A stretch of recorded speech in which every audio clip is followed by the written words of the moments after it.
Thank you so much, Lawrence, for joining me on Talking with Experts today. I know you are a very, very accomplished entrepreneur. You've worked with some very successful people, including Grant Cardone. But what I'm excited about today is learning more about you and your expertise in growing in group challenges, masterclasses. So, well, thank you for joining me. And tell me a little bit about yourself. Yeah, appreciate it. So, thank you for having me on. Gonna be awesome. But give you like a quick breakdown as me. Probably like most digital marketers and entrepreneurs, I never ever intended to go into the marketing space.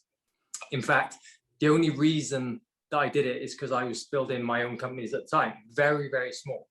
Originally, I started off in the fitness space as a personal trainer, which was great at the time. Even if you're good at your craft, it doesn't take you as far as you think it will. So there'll be a lot of people in the industry, no matter what industry, no matter what niche you're in.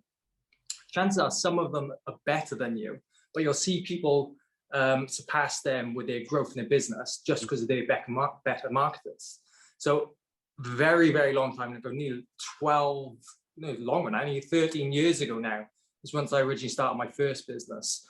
And I quickly realized that marketing, unless you could market your business, then you was pretty much dead in the water. So it gave me like a spiral or a pivot, if you will, into the marketing space. What I then found is I was actually more interested in the marketing and actually run the business. What a lot of people, and what I used to get really caught up in this as well. I think there's really two types of entrepreneurs. There's business owners, and then there is the entrepreneur. Now, the entrepreneur for me is those who have that creative mindset. They're always thinking a million miles an hour about so many different things going on. And they're good at starting and growing companies, but they're not necessarily the right person to run a company. And that's 100% me. So originally, it used to pain me, it used to annoy me a little bit that I could get a company so far, and I could market it, but once I actually tried to grow it, it would just basically fall apart.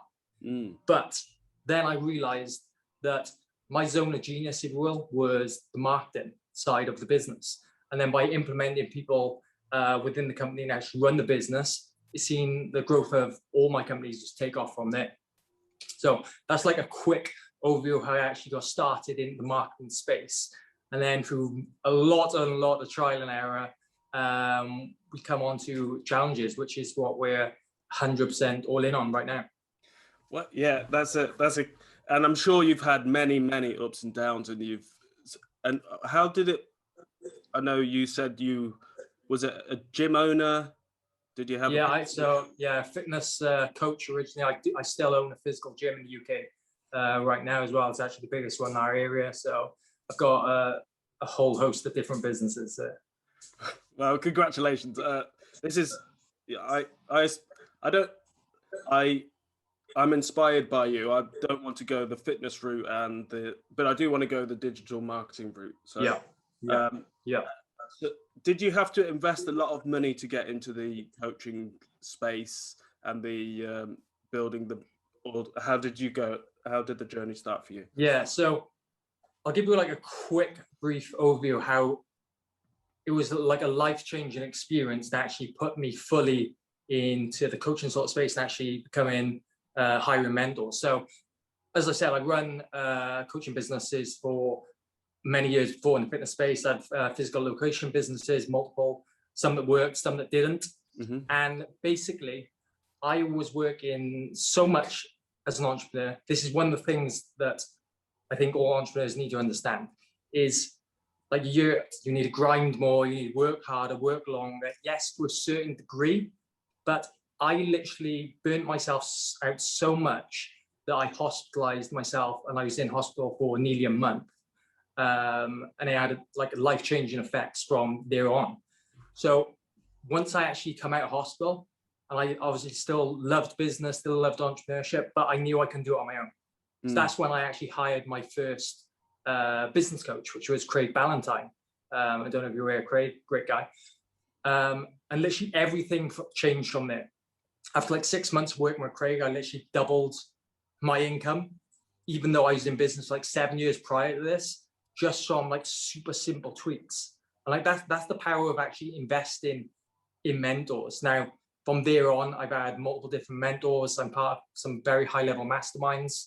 And I personally spent over 100,000 British pounds in mentors and mastermind. And I can say without a doubt, it's been the biggest ROI that I could ever imagine. You basically, you get the ultimate fast track. So no matter how good you are, no matter how talented you are, I guarantee you're going to come up to something, some point that's going to be a roadblock and you ain't going to get past it. But if you have mentors, they can steer you on that path. I'm not saying you'll 100% avoid all the obstacles along the way, because you won't. Yeah. But once you actually reach that point, that sticking point, they're there to actually show you around it. So like if anyone takes anything out of this podcast, like find someone that's been there and done exactly what you want to do and where you want to go. Yeah. Now, I guarantee it is, and there's a lot of bad like stick with like the coaching industry, and like you see all the time, it's a scam, it's a fraud, and you do have to be sure to your gut, like this person is the right person for you. There's so many people in the industry doing that. So take your time, research that person. But I think mentors, without it, I definitely wouldn't have got to where I am right now. 100% not. So I have a mentor, but he's also a business partner. He's someone we're going out into a venture together. So he's maybe 3 or 4 years ahead of me, and that's okay, because he knows Facebook ads, he knows the back end stuff. He wants me to be the face of this new brand. So but luckily I started a podcast, and everybody who's on the podcast as a guest is a mentor of mine. Amazing. So I do want to go more in. I know people call you the funnel king, and you've invested a lot of money into training for Facebook ads. And I'm sure there's a lot of coaches out there that want to grow or scale their business using Facebook ads and funnels. So what would be the first step to create in maybe like funnel creation, choosing the right funnel for the right job? So like if you follow anyone like Russell, if you're like familiar with Russell and ClickFunnels, you'll know there's 1,000,001 different funnels that you can do. And I'm not going to say that they don't work, because they all have specific like places that you can actually implement them in your business. But for us, we have found nothing that works better than challenge funnels. So basically a challenge funnel, you've probably seen them popping up all over the internet, masterclasses, bootcamp, wherever it may be, whatever you want to call it. But all that really means is you're getting your ideal customers into your world who may have never known you before, may have never seen your content, or was currently on the edge, like basically looking in, and you deliver a short, intensive burst of content. So again, for us specifically, we teach people how to actually build and launch group challenges. So with those 3 to 5 days, depending on what model we actually use, we will try and provide some quick wins for them. Now, if anyone's tried to build a challenge funnel before and they've done well getting people actually into their Facebook group and into the community, and then they go on to teaching, and by the time they actually come to promote their back-end products and services, there's basically crickets and no one takes the products. There's a couple of reasons why this normally happens. Now, one of the main reasons is because you've overwhelmed your audience. So a lot of people think that they just need to give more and more and more. And there's time for that. And I'm not saying hold back from your audience, like that secret piece. I truly believe in like be fully transparent. If your audience has questions, get them answered for them. But if you overwhelm them, all they do is they don't take action. And by the time, say you've got a coaching program, we specifically work with coaches and course creators on the back end. If you launch a coaching program and you've just blown their minds, they've just got so much going on, there's no reason for them. Yeah, exactly. There's no reason for them to go further, because they're trying to piece all this together. And most of the time you've just fire hosed them with so much that they don't even know how to piece it together, so they just don't even bother at all. Now, that's one of the main reasons. The other reason why we see challenges not perform as well as they should do is you're not providing micro wins. Now, this is something super, super basic. So say if I wanted to teach you how to build an online group challenge now, and you didn't have a Facebook group already created, and I told you to go out, create your Facebook group. Even something as simple as that, that's a quick win for you because you already didn't have it done. Yes. Now you need to try and think, no matter what industry you're in, again, if it was you and you was doing a challenge teaching people how to build a podcast, it could be setting up the Zoom account, something that's super, super simple, but takes them from A to B. Because even something as basic that, they can see that they're making momentum in their progress where they actually want to go. So once you actually come to the time of pitching your back-end products and services, it makes logical steps for them to take it because they've already seen that you've got them that quick win, that quick momentum. So yeah, it might not be a monetary win, but it's one step 100%. One step in the right direction. Exactly. That's what it's all about. Like again, going like into entrepreneurs and like running businesses, a lot of us get caught up in like being perfectionists. I was always such a perfectionist. I would take so long, like build a funnel or build a business or whatever, this really super complicated marketing plan. And because it could never be perfect, it would never get launched. Yes. So don't worry about being perfect. Just worry about getting the momentum, the small micro steps, and they'll compound on top of each other. Now, I don't know if you heard the word Kaizen, which basically means you could basically stack in small wins on top of each other. Eventually, you're going to get a big win. And I think that's really important for like any entrepreneur, any business owner, because we always look at the end goal, and it can be easy for that to overwhelm you. But say you want to launch a course, and you're thinking, I need to film like 50 videos, I need to write the scripts. Just think about the first one. Just write the first script of the video, film that first video. And once you get the one, you get that consistency going. From there on, it gets easy. I can agree with you on a certain extent, but especially with the podcast and trying to interview 52 experts in 3 months' time, after doing the first 7 or 8, it was like, oh, I'm an imposter here. I don't know what I'm doing. I can cancel this event. I can reschedule this event. You know, make excuses and then stop. And I'm sure there's a lot of coaches that get to a certain stage and then go, no, I want to invest in Facebook ads, but I know it's going to cost me a lot of money. And there's a barrier of risk. How would somebody overcome that? What's your advice? So like 2 things I want to touch on there where you spoke about imposter syndrome. That's something that I think every single one of us goes to, even, no matter what stage they're at. Maybe if they're at the very, very elite level, you've surpassed that. But I've definitely been there, and I've done exactly the same thing. I like host something, like cancel or make an excuse and do this, do that. But you have to realize that every single person, no matter where they're at, they literally started at the same place as you. So it's completely irrelevant. Like pivoting on like Facebook ads and running traffic, it is an absolute minefield. Don't get me wrong, things are always changing. What you need to understand with Facebook is, and if you've ever run an ad, and if anyone's watching this has ever run an ad, I guarantee you've blown some money to see no ROI on it. I've done it so many times, but you don't necessarily like lose money, you're buying data. So you've just bought data to see what doesn't work. And if you can even stack them up over time, you'll know, like you'll have like a sequence of what works and what doesn't. Like Facebook is one of my favorite advertising platforms to use. We predominantly advertise on Facebook with paid media over organic, but it can be very, very tricky. It can be frustrating. Now, what we like to do, and not to go too deep into actually structure Facebook ads, is everyone is pushing out their ads to basically buy something or buy a product, which is great. But what we all got to remember is Facebook is a social platform.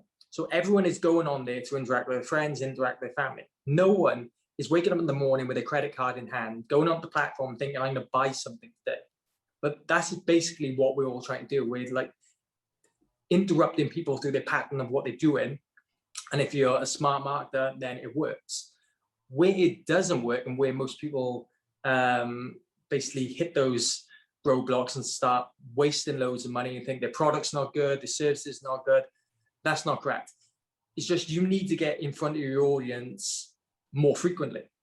So positioning strategically video content, we call it a Facebook video pyramid, basically, where if someone watches X amount of a certain video, we'll ascend them to another row of videos. Now, what that allows us to do is, first of all, because the campaign that we actually run, it allows us to get cheaper views on and get cheaper views in front of our audiences. And then as we ascend them down, we know they're interested because they watched X amount of first video. Now, where they was at the top of funnel, we've now ascended them to the middle. So now we'll show them another 2 to 3 videos, more content, increasingly warming them up. If they watch X amount of this, then we can go on to show them our offers. We know they're interested. Yeah. And it'll be cheaper to get someone from the top all the way through your video content to an offer at the bottom than simply going out to cold traffic and saying, buy my stuff, basically. Yeah. Now, once you have your offers dialed in, for instance, we have a challenge that runs for our clients hitting roughly around $1 million a month at the moment. Now, on that ad spend, they're willing to spend $150 to acquire a $50 purchase on the front. So in theory, you're losing $100 for every single person that comes into this challenge. Yeah. But because we've dialed it in over nearly a year now, we know from if we have X amount in on the front end, we can generate this on the back end. So in that like crazy scenario there, where we spend roughly like 150K on ad spend, it generates close to $1 million on the back end, which is definitely not normal. I'm not going to say everyone else would do it, but the first time we run that challenge, it actually generated less than 100K. I think we spent around 10, 15K on ad spend. But once you actually start getting in front of your audience more and more, you basically have a pool of audience that's engaged with your content. They're starting to know, like, and trust you. And they're the easiest people to sell your products and services to and actually help. So if you've like launched anything before to like organic audience, whether that be your Instagram or your Facebook, and you start getting buyers from the start and think, oh, everything's going great, then it dies off. It's because those people was there, they've been around for a while. So they've been seeing your content over months and over years. So once you actually come position your offer to them, it makes logical sense to take it. Instead of actually just thinking, let's go out to complete strangers that don't know us and ask them to buy our stuff.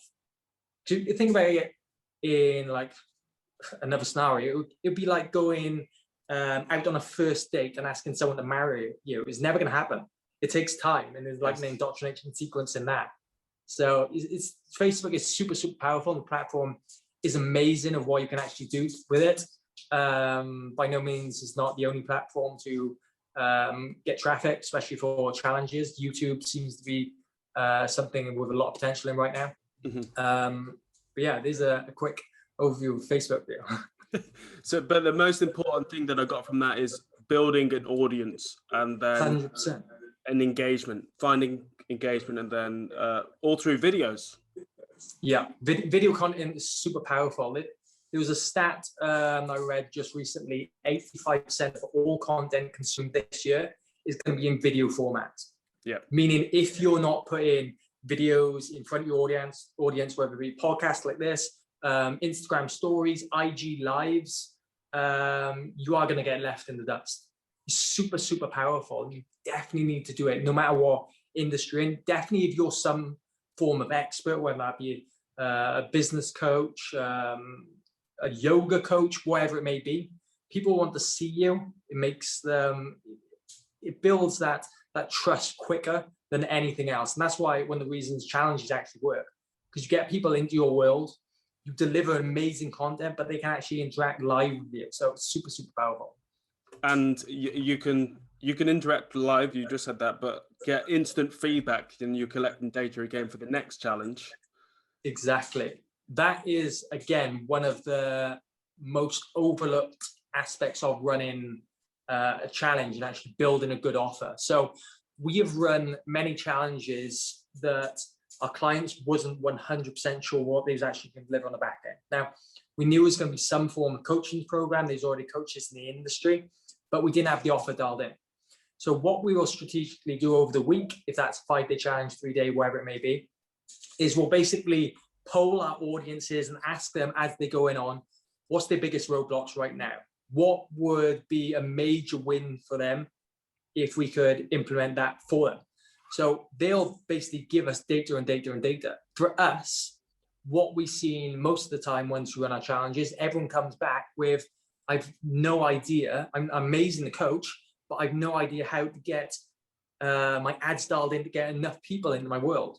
So once we actually started building our product service out, we'd add an additional basically ad masterclass, ad training on the back end, which only seen our products skyrocket.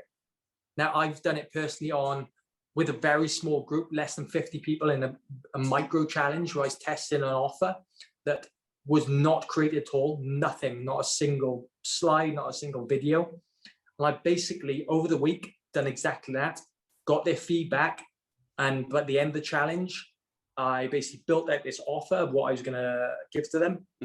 And we generated roughly around $35,000 from less than 50 people from an offer that wasn't created. So we pre-sold our offer, but the most powerful thing of that, it saved me months of years in trying to actually build something out, which may have seemed great to me, but no one may have actually wanted. So we basically pre-sold our offer, giving it proof before we wasted a ton of time and money.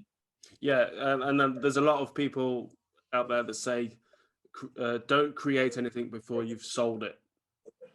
Or 100%. at least they've invested. Yeah, they've invested. Yeah, even if you have an offer created right now, that running like a group challenge is still the perfect way to get continuous feedback, because things are always changing. So what worked back last year might not work necessarily now in terms of your offer, or they may start getting a little bit stagnant, or there might be a certain aspect that your audience wants to bolt on now. Maybe like TikTok, they want that learn marketing on TikTok, and you can bolt that on. There's a million different things you can do, but it's also like the perfect way to build your irresistible offer. If you're completely starting from scratch and launching, or if you have an offer dialed in, you just want to improve it as well. So I know you said some things that might not be working, a few weeks. What's working right now for you? So for us right now, what we've seen is, I'll take you back roughly around about a year. Once all the pandemic started and everything was complete lockdown, everyone was inside. So we had full attention consistently. No one could really do anything, which was great. So we was running 5-day challenges. Now 5-day challenges still work. We're still building them, but we're also seeing a lot of success with shorter intensive challenges, 2 to 3 days, sometimes longer duration than an hour per day, where you can basically get your audience to commit to that shorter time frame, still deliver extreme value to them, but it doesn't require them to block off 5 days of their schedule. Now, even for an hour a day, it's still quite a lot of time commitment for someone to do. Now, life gets in the way. You may have full intention to show up for every single 5 days, and something happens. So we generally tend to see a slow decline for every single day that a challenge actually run. Now, another major fault that I see people doing with challenges right now is they will run a challenge, and I've seen challenges that has 10,000, 100,000, a couple of thousand, a couple of hundred, whatever. But once they actually finish that challenge, anyone that didn't buy, they basically say bye and archive the group, and they're gone.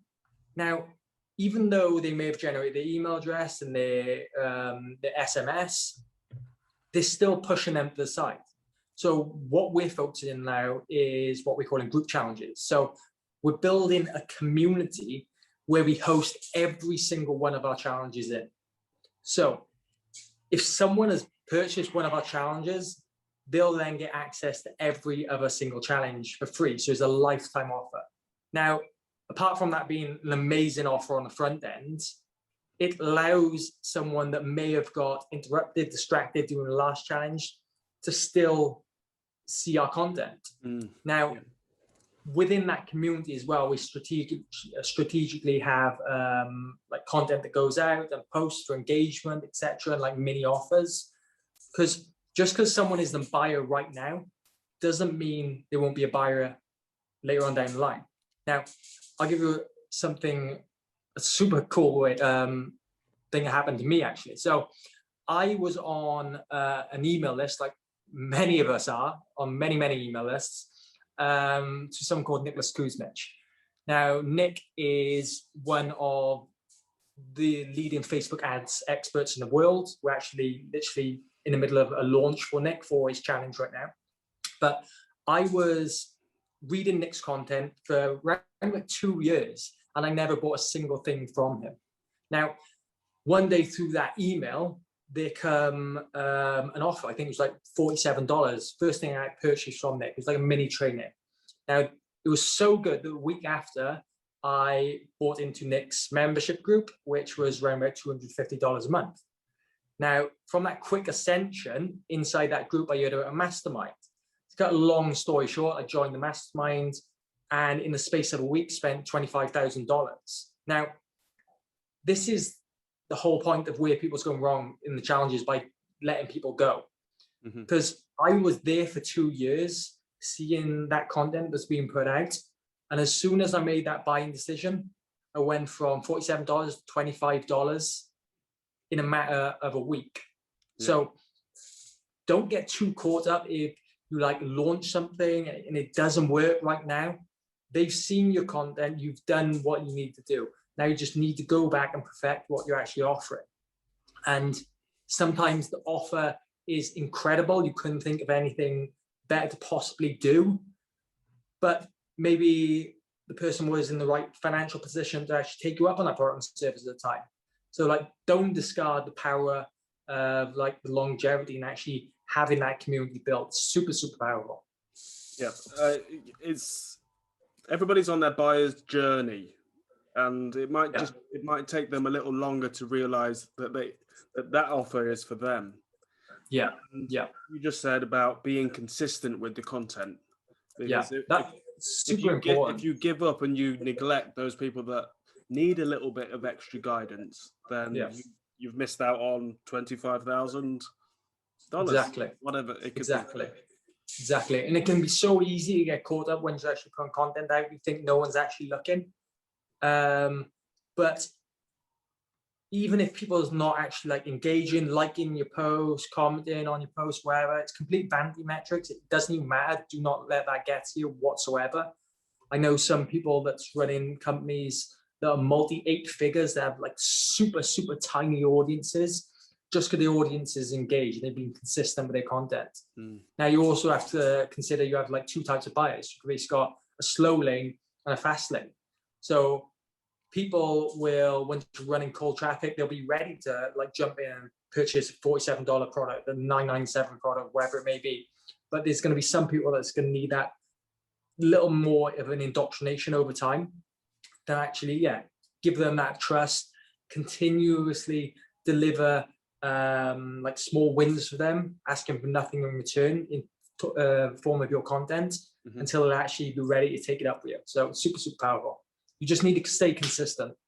Yeah, and what kind of content is working for you right now? I know we did mention videos because that's a form of content, but what else is working for you? Sorry. So if you look at my Facebook or my Instagram, you'll see I post very rarely. Now I used to try to do what like people say, like post every single day, post 2 times a day. And in my opinion, it is somewhat dead. Yes, you still need to be putting stuff in front of your audiences, but I think there's a better way. So like I said, strategically positioning video content in paid video content. Definitely in the marketing space, business space is paid to play now. But if you're not, things like podcasts are like, they're super, super powerful. I do quite a lot of talks here in like masterminds or like private communities. They're super, super powerful. But anything that's really in video form. Now, if you're not at the position where you've got that money to actually run on ads, or lucky enough to be invited to podcasts like this one, I made my first 6 figures using nothing else but IG stories and a PayPal link. So I had no funnel, no website. What's even more interesting, so we've worked with some of the biggest names in the industry for building challenges. My agency doesn't even have a website. Super, super powerful. But those people has come through to me from video content inside groups, inside podcasts, and then referred from people that we'd actually worked with. So don't get caught up in like posting every single day on social media platforms. It's dying very, very quick. But if you're going to post on anything every day, then personally, I would say do it on IG stories, because then you're having that video format. You can engage with people. You can use polls to ask people like, I'm thinking about doing this. Did that interest you? Yes, no. And basically like DM through chat. That's the first way I made my first 6 figures. So super, super powerful. Choose your platform of choice, wherever that may be, but start getting video content out, 100%. Yep. And I know you're pushing a lot of people towards your group. Is it essential for coaches, consultants, course creators to have a group, even if it is free to start? Yeah. So I was basically the typical marketer, and I would build out these like super complex like things. You'd be like a webinar funnel to this, that, and like a bot and whatever else going on. And I realized although that was working, I started to get overwhelmed myself. There's so many pieces to this puzzle to think about that it basically starts to not work as effectively once it actually gets to scale. So recently, I have got rid of a lot of that. And now the only entry basically into my world is into my private community. Now my private community now is $7 for lifetime access. So once you're in, and you get access to all this content, live trainings every week, all our challenges, etc. And it's basically that, like, community is more important now than ever. I think like once we actually went to the pandemic, everyone like realized that, of how much they want to be a part of a community. And it was the same for me. Like I said, I'm part of some really high level masterminds.